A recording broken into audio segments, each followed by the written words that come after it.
Hi friends, good evening. அப்படியே வந்துட்டுருக்கேன் துபாய்க்கு. பயங்கரமான டிராஃபிக் பில்டப் ஆகிடுச்சு முகமது பின் ஜாயித் ரோட்டில். அபுதாபிலேருந்து துபாய் இருக்கிறப்போ சரி நடுவில் ஒரு பெட்ரோல் ஸ்டேஷனில் நிறுத்தி நல்லா ஸ்ட்ராங்காக ஒரு டீ, ஒரு வடை சாப்பிட்டு வர்றப்போ வடையை பார்த்தோன்னா திடீர்னு எனக்கு ஒரு சிந்தனைகள் அப்படியே வேறு டைரெக்ஷனுக்கு போச்சுங்க. அதுதான் உங்கள்கிட்ட ஷேர் பண்ணலான்னு. வடையை சாப்பிட்டு முடித்தோடனே எனக்கு என்ன சிந்தனை தோணுச்சுன்னா, அடுத்தவங்களுக்கு ஒரு கஷ்டம், ஒரு துன்பம், ஒரு விரக்தி, அப்படிப்பட்ட சூழ்நிலை வர்றப்போ அது நமக்கு தெரிஞ்சவங்க அந்த மாதிரி விரக்தியான சூழலில் இருந்தாங்கன்னா நம்ம உடனே அவங்க பக்கத்தில் உட்காந்துட்டு நிறைய அட்வைஸ் பண்ணுறோம். நீ இதை எப்படி செய்ய, கண்டிப்பாக அந்த விஷயம் போயிடும். நல்ல இடத்துல தான் சொல்கிறோம். அஃப்கோர்ஸ் ஒரு நலம் விரும்பியாக தான் நம்ம அந்த விஷயத்த சொல்கிறோம். அப்போ அந்த விரக்தியில் துயரத்தில் உள்ளவர் அதை கேட்டுக்கிறாரு. நம்ம நலம் விரும்பி தான் சொல்கிறாரு. ஆனால் அவங்க சொல்கிறத நமக்கு கம்ஃபர்டபுளாக இருக்குது, சொல்கிற நமக்கு கம்ஃபர்டபுளாக இருக்குது. நான் கேட்குற அவங்களுக்கு ஓகே ஆறுதலான வார்த்தையாக இருக்குது. அதை ஃபாலோ பண்ண முடியுதோ இல்லையோ, இவர் நமக்கு நலம் விரும்பி சொல்கிறாரு, அந்த விஷயத்தில் நம்ம கேட்டுக்குவோம் அப்படின்னு சொல்லிட்டு கேட்டு வச்சுக்கிறாங்க. இது ஒரு சினாரியோ. இன்னொரு சினாரியோவில்ங்க, நமக்கு அதே துயரம் வருது அல்லது அதை விட மேலே ஒரு துயரம் வருது.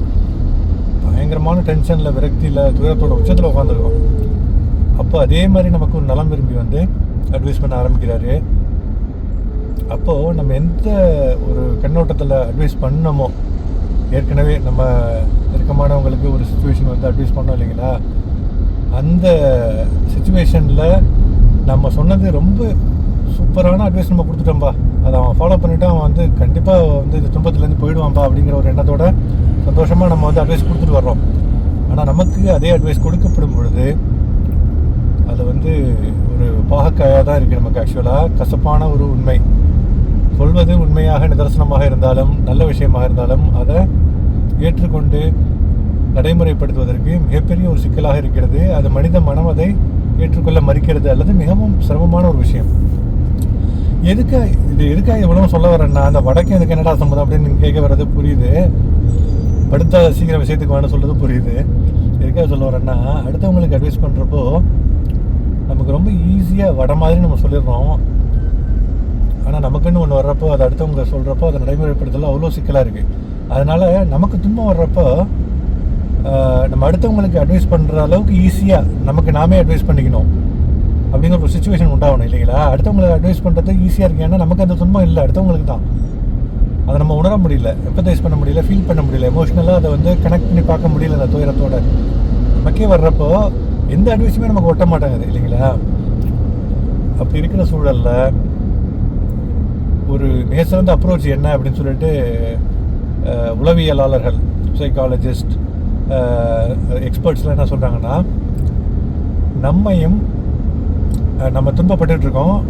நம்ம துன்பப்பட்டு இருக்கிற நம்ம ஒரு இண்டிவிஜுவல், அந்த செல்ஃபை தனியாக ஒதுக்கிடணும், அதாவது செப்பரேட் பண்ணிடணும்.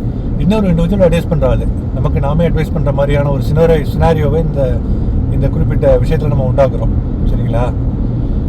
நம்ம துன்பப்படுற ஆள்லேருந்து தனித்து நம்ம இன்னொரு ஆளாக, நமக்கு அட்வைஸ் பண்ணுற ஆளை இன்னொரு ஆளாக நம்ம உருவகப்படுத்திக்கிட்டு வேறு ஒரு தேர்ட் பர்சன் ஆங்கிள்லேருந்து நம்ம துன்பத்தை பார்க்குறோம். இன்னொரு ஆளுக்கு இதே துன்பம் நம்ம எப்படி அட்வைஸ் பண்ணுவோம்? அந்த அட்வைஸை 1, 2, 3 லிஸ்ட் போட்டு அதை அப்ளை பண்ணுறதுக்கு நம்ம ட்ரை பண்ணணும் அப்படிங்கிறாங்க. என்னங்க இது ரொம்ப காம்ப்ளிகேட்டடாக இருக்குன்னு பார்க்குறீங்களா? ரொம்ப சிம்பிளுங்க. அடுத்தவங்களுக்கு அட்வைஸ் பண்ணுறப்போ இருக்கிற அந்த கம்ஃபர்ட் ஜோன் நமக்கு நாமே துன்பம் வர்றப்போ அந்த அட்வைஸை ஃபாலோ பண்ணுறதுக்கு அந்த முனைப்பு இருக்காது. அதுக்கு இருக்கணும்னா கண்டிப்பாக நம்ம துன்பப்படுகின்ற அந்த இண்டிவிஜுவல் நம்ம தான் பட்டுருக்கோம். ஆனால் அந்த நபரை நமக்கு உள்ளாரே இருக்கிற அந்த நபரை பிரித்து பார்க்கணும். அந்த நபரை பிரித்து பார்த்து அந்த அட்வைஸ் நம்ம பண்ணுவோம் இல்லைங்களா. அப்போ என்ன அட்வைஸ் பண்ணுவோங்கிறது 2வது ஸ்டெப்பாக எடுத்துக்கணும். அந்த அட்வைஸை நமக்கு நாமே அப்ளை பண்ண ட்ரை பண்ணணும் அப்படிங்கிறாங்க.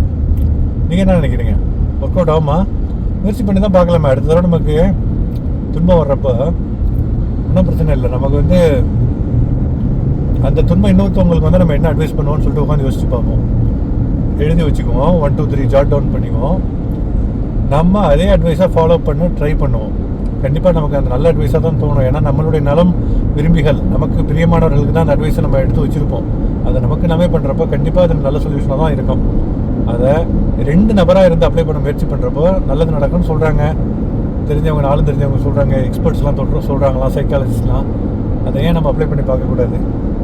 அடுத்த தடவை வந்தால் இந்த விஷயத்தை அப்ளை பண்ணி பார்ப்போம். பண்ணிவிட்டு கமெண்ட் பண்ணுங்கள், இது ஒர்க் அவுட் ஆகுமா இந்த பாலிசின்னு சொல்லிட்டு வீடியோ பார்த்துட்டும் கமெண்ட் பண்ணுங்கள்.